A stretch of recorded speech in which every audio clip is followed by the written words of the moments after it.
Well, India is a very important.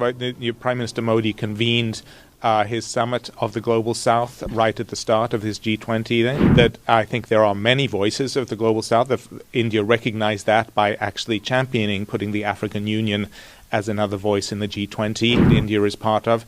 India is clearly one of the most important voices and champions of the Global South. We now see India's ability to be a global leader. Now, every year at Anga and, events like this, we hear about the Global South. It's a very generic thing that we all talk about, but then how much of it is really happening on ground? And especially in the G20 this year, you saw a lot of progress when the African Union was actually introduced in the G20. Your comments on that? Yes, well, our focus, and we did work very closely with the government of India in a couple of areas where they were preparing for the G20, because it was a very wide-ranging and ambitious G20 agenda. And the final declaration does have commitments in areas like health and particularly digital public infrastructure.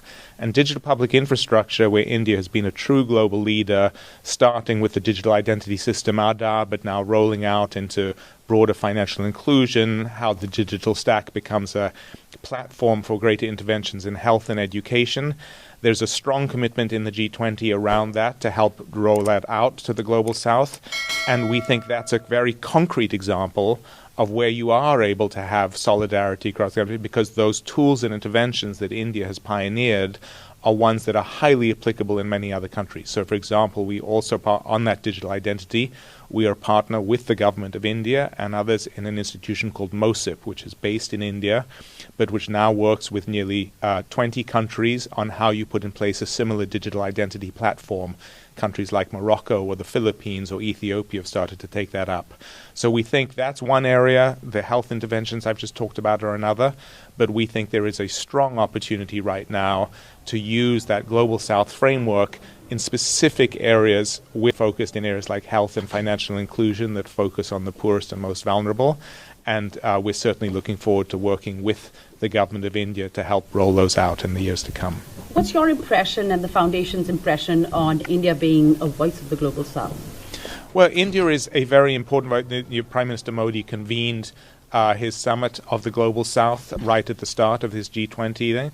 That I think there are many voices of the Global South. India recognized that by actually championing putting the African Union as another voice in the G20. I think there are other convenings like the BRICS that India is part of.